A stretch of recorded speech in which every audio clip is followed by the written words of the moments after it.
warahmatullahi wabarakatuh. Perkenalkan, nama saya Levia Kumasari dengan NPM B1A022179. Tujuan saya membuat video di sini adalah untuk memenuhi tugas mata kuliah pembaruan hukum pidana. Sebelum kita masuk pada materi, perlu kita ketahui adanya latar belakang dari RKUHP terbaru tersendiri. Menyadari pentingnya pembaruan hukum acara pidana, pemerintah Indonesia melalui Kemenkumham bersama dengan berbagai pemangku kepentingan telah merancang rancangan Kitab Undang-Undang Hukum Acara Pidana yang terbaru. RKUHP ini bertujuan untuk memperbaiki dan menyempurnakan RKUHP lama dengan mengintegrasikan prinsip-prinsip modern dalam hukum acara pidana seperti perlindungan HAM, keadilan restoratif, serta efisiensi dan transparansi dalam proses peradilan. RKUHP juga berupaya mengakomodasi perkembangan teknologi informasi yang dapat mendukung proses penyidikan dan persidangan secara lebih cepat dan akurat. Dan RKUHP juga mulai menanamkan nilai-nilai yang ada di dalam masyarakat seperti hukum adat. Setelah kita mengetahui latar belakang dari RKUHP terbaru sendiri, kita masuk pada materi, yaitu perbedaan antara RKUHP baru dengan KUHP lama. Dalam segi penuntutan umum, menurut RKUHP terbaru, dijelaskan secara detail siapa itu penuntut umum, seperti adanya denda damai dan restoratif justice. Sedangkan di KUHP lama tidak dijelaskan. Restoratif justice sendiri, penuntut umum berperan dalam proses penyelesaian secara restoratif justice dengan berperan sebagai fasilitator yang mempertemukan pihak pelaku dan korban serta mencoba mendamaikannya. Perkara yang relatif ringan dapat diselesaikan dengan cepat tanpa harus melewati proses peradilan pidana yang tidak efisiensi waktunya.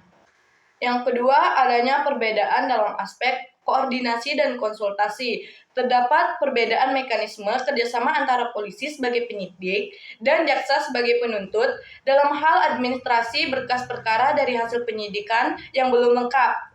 Menurut KUHP lama, penuntut umum mengembalikan berkas perkara kepada penyidik serta memberikan petunjuk mengenai yang harus dilakukan untuk melengkapi dalam waktu 14 hari sejak tanggal penerimaan berkas.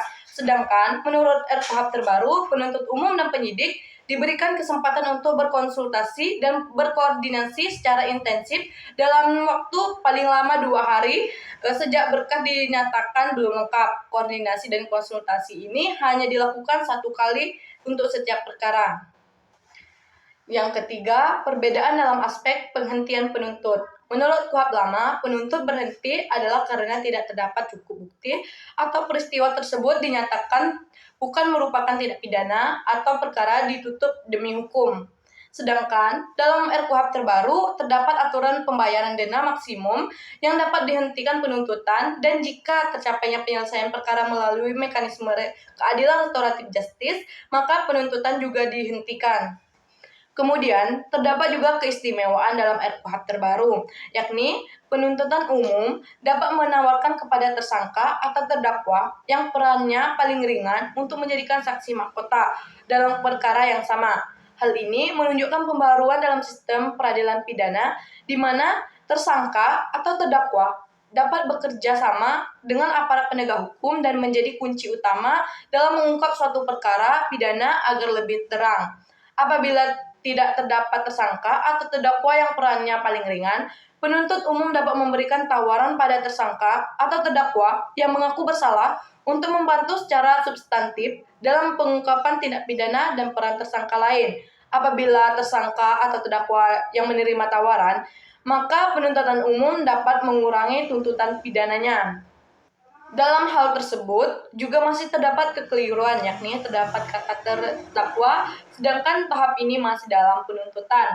Kita tahu bahwa peralihan status tersangka ke terdakwa itu terjadi ketika berkas perkara dilimpahkan oleh penuntutan umum ke pengadilan, dan juga terdapat aturan pembayaran denda maksimum yang dapat dihentikan penuntutan. Dan jika tercapainya penyelesaian perkara melalui mekanisme keadilan restoratif, maka penuntutan juga dapat dihentikan. Hal ini berarti bahwa penuntutan umum juga dapat melaksanakan restoratif justice dan tidak dapat lagi pertanyaan jika ada alasan baru untuk penuntutan umum dapat melakukan penuntutan kembali terhadap tersangka. Salah satu contoh dari saksi mahkota adalah kasus Barade Eliezer yang merupakan eskulator dari pembunuhan Brigadir Joshua yang diperintah oleh pelaku utama Ferdy Sambo yang bersidang menjadi justice collaboration dalam peraturan perundang-undangan di Indonesia. Justice collaboration dikenal dengan istilah saksi pelaku dan atau saksi pelaku yang bekerja sama. Di RKUHP terbaru disebutkan saksi mahkota yang dimana saat kasus pembunuhan brigadir ini tidak menemukan titik terang dan dimana pada kasus ini kronologinya tidak diketahui. Setelah kita mengetahui adanya perubahan antara KUHP lama dan KUHP terbaru, kita masuk ke kesimpulan. Dapat disimpulkan bahwa perbandingan antara KUHP lama dengan rancangan KUHP terbaru menunjukkan adanya upaya signifikan untuk memperbaiki sistem peradilan pidana di Indonesia. Namun, proses revisi KUHP harus dilakukan dengan hati-hati dan memperhatikan berbagai aspek, termasuk perlindungan HAM, keseimbangan kekuasaan, dan efektivitas implementasi. Dengan pendekatan yang komprehensif dan inklusif, KUHP baru diharapkan dapat menjadi instrumen hukum yang mampu mewujudkan keadilan, kepastian hukum, dan perlindungan HAM dalam sistem peradilan pidana di Indonesia. Tantangan terbesar dalam revisi KUHP bukan hanya menghasilkan produk hukum yang baik secara substantif, tetapi juga menghasilkan produk hukum tersebut dapat diimplementasikan secara efektif dan berkontribusi pada perbaikan sistem peradilan pidana di Indonesia secara keseluruhan. Untuk itu diperlukan komitmen dari semua pemangku kepentingan, termasuk pembentukan undang-undang.